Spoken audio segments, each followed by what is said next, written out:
Hello everyone, welcome back to another episode of our Malicious Compliance. In today's episode, I was told I needed to smile more, okay then. Need to stay later to catch the night shift. No problem. Don't speak to that team. Okay. Before we get started, make sure to subscribe so you will never miss a video. So let's get started. I was told I needed to smile more, okay then. I worked as a tech support for a global insurance company with 3 big letters. Our old manager retired, cool guy, not a micromanager.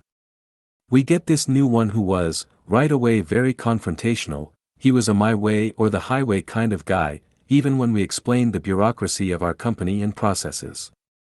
For whatever reason he had it in for me, went as far as make comments in front of everybody about replacing me.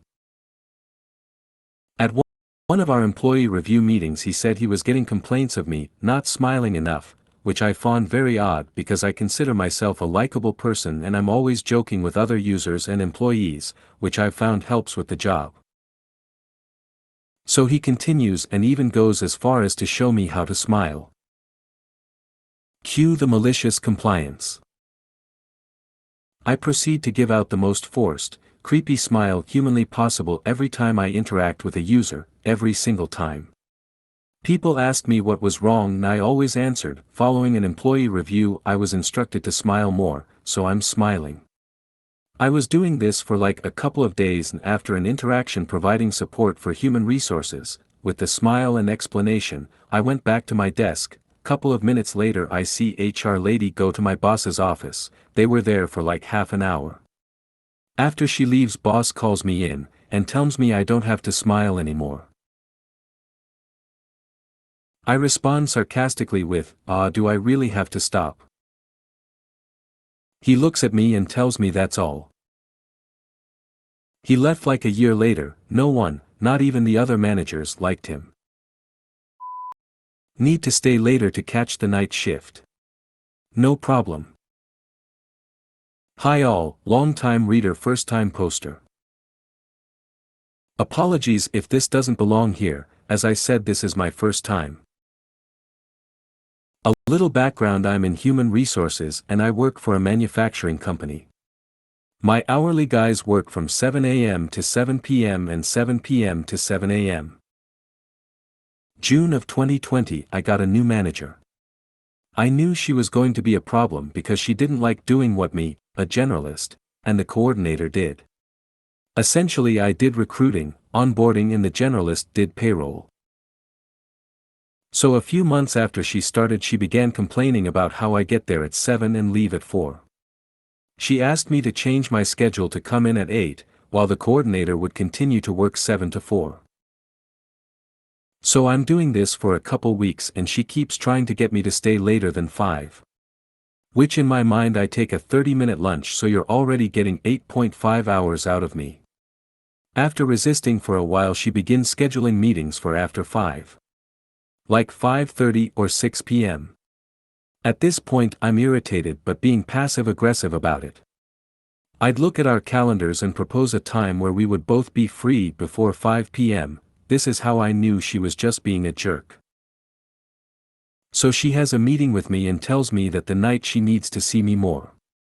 To which I reply, well, you come in around 9:30 a.m. and stay till 7. What do they need me for? Here she then admits it's because she doesn't know how to do some things, rather than admitting she just flat out didn't want to learn. So I tell her I'm happy to teach her what she doesn't know, but just because I'm salaried doesn't mean I get to be worked like a dog with no extra compensation or time off. Which was another thing she'd get mad about, was me taking vacation time for Christmas. Turns out she was upset because it became very apparent when I wasn't around that she didn't know how to do her job. But I digress. So she says I have to start attending mandatory employee meetings and other events that routinely happen after 5 or 6 p.m. I get tired of arguing and agree. First time one of these events is coming I change my schedule. If the event ends at 7 p.m. I'd come in at 10:30 so I wasn't working any extra hours. First few times she thought I was just running late that day, but after a week or two of this happened into she realized it was intentional. Anyway, she gave up and a month later I got a promotion and transferred to a new site. Within months of my leaving she was put under a microscope as it became obvious to corporate that she didn't know how to do her job. I also got praised from the HR director who explained to someone new that my old boss only survived this long because the person who was doing all the work had left. She got fired. Thanks for reading. Don't speak to that team. Okay. Many years ago now, I worked on the student system of a university in the UK. Those of you that are familiar with this time of the year will know that the second Thursday of the month is a level results day. The universities however get sent them the Friday before so they can make all their decisions ahead of the students getting their results. They generally get downloaded from UCAS, UK's central admissions system, via ODBI or XML on the Friday into our systems. This is the busiest and most time-critical time of the admissions cycle. The Tuesday of the week the university is due to get results, the link to UCAS starts playing up. Disconnecting after only a few seconds. No one else encountering the error in the UK, Oracle completely stumped. Nothing is improving the situation.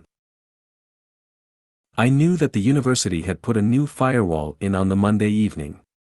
I suggested that this may be the issue but was informed by my manager that I was not to disturb the networks team under any circumstances. They were too busy.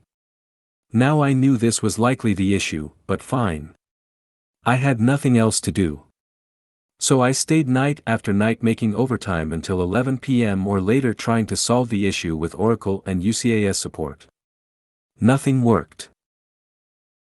Then, on the Friday evening, with the university shitting themselves, I got in the lift, elevator, and there was someone from the network team.